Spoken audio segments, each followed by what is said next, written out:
Alright guys, if you are seeing me with my voice and everything and in my kitchen, you know it's time for Chaotic Kitchen.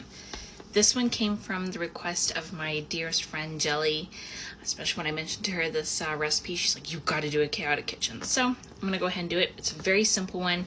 It requires literally 1, 2, 3, 4 ingredients. So let's get into it. So what I'll be doing is a chocolate pudding pie.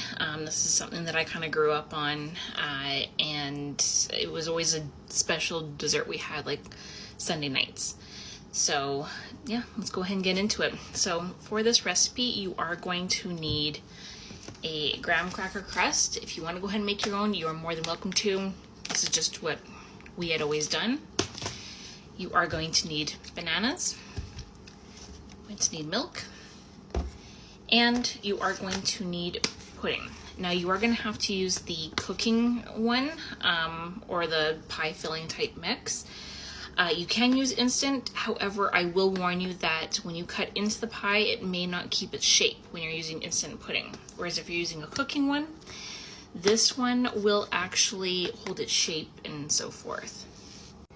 Now you can go ahead and use lactose-free milk, that is totally fine. I just would not recommend using almond or oat or any of those kinds of alternatives. So I'm gonna go ahead and get this prepared. Go ahead and use any brand that you like. This is just my usual go-to. So I'm gonna go ahead and prepare this according to the instructions on the back with the milk. Okay, while the pudding is going ahead and getting cooked, I'm gonna go ahead and prep the banana. So I've gone ahead and done thin slices of banana, trying to make them as uniform as best as possible.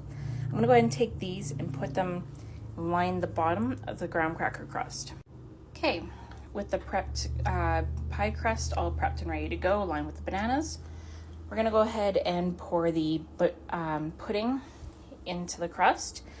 Don't worry if this is still a bit runny. As it cools down over time, it will start to thicken.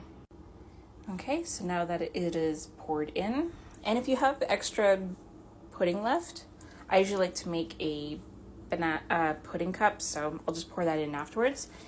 But go ahead and put that into the fridge. You can do it up to 3 to 4 hours. I'm gonna do overnight, so I'll see you guys tomorrow.